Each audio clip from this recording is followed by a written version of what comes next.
Hello and welcome to New Filmmakers Los Angeles in partnership with Movie Maker magazine. My name is Danny DeLillo and we're here at the Camera Los Angeles showroom in West Hollywood, and I'm here with Christopher West with his movie Drip.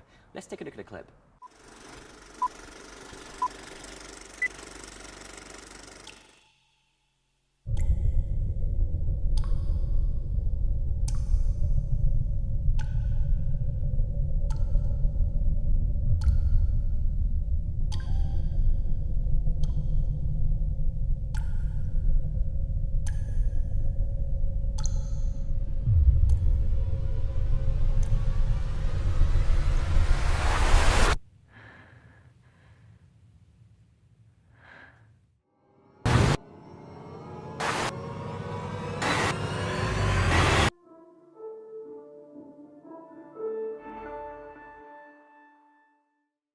Christopher, congratulations on your film. Thank you, Danny.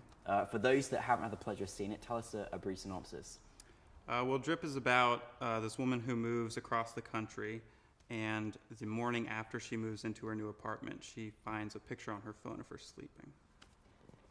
And there's quite a journey that follows through. My goodness me, you kept me on the edge of my seat watching this. I had no idea what to expect, which I'm sure is what you're trying to do for your audience.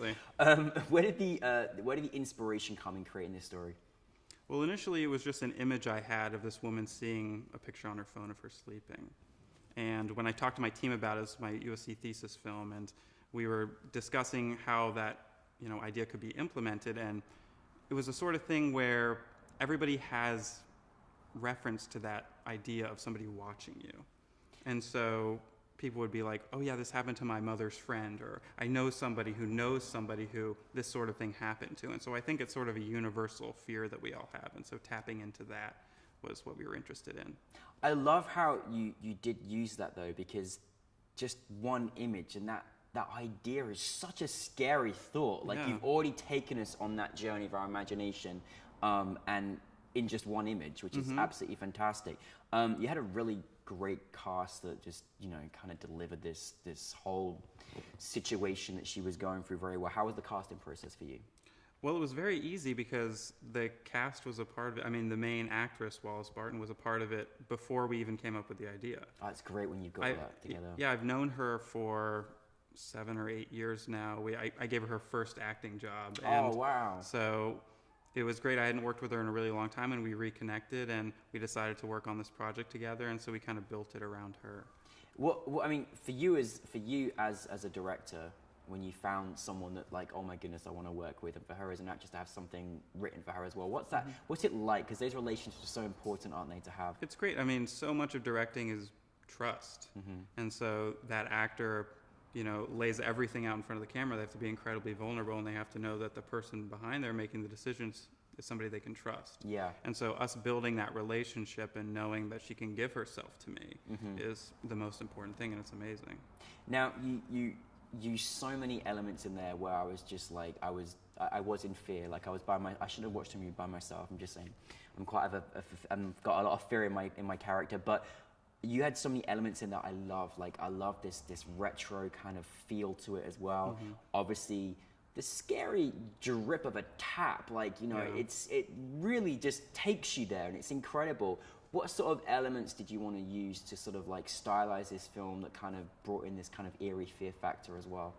Yeah, I think for me, a sort of classic, 70s, 80s sort of visual style, something that is lingering, something that builds tension not through a lot of scary sounds, but through the context of what the character is going through.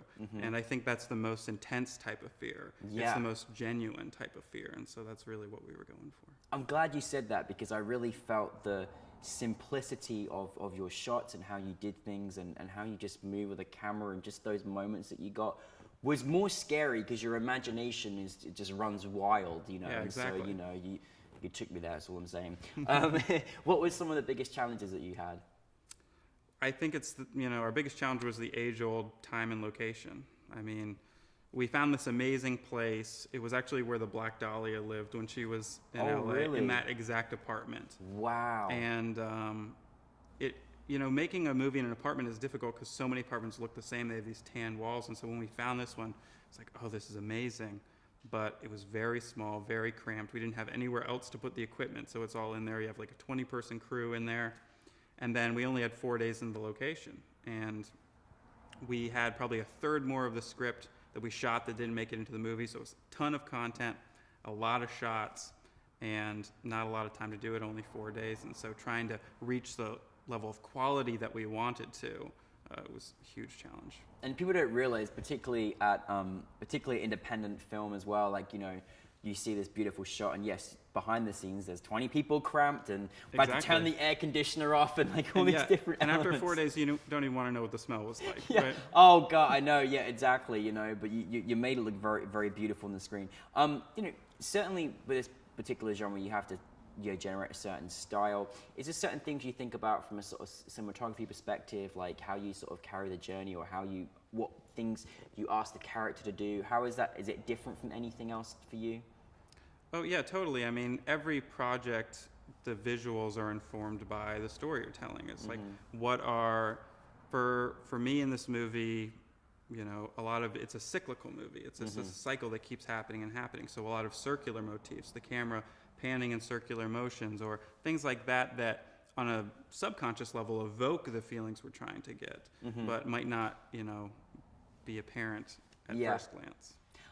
What's it like for you, you know, when you've just spent 4 days in a smelly room, and then, you know, you've made this film, and then you go and obviously you get into the editing and you create this film, and then the journey of just having it in front of an audience in Los Angeles at NewFilmmakers LA. What's that feeling like?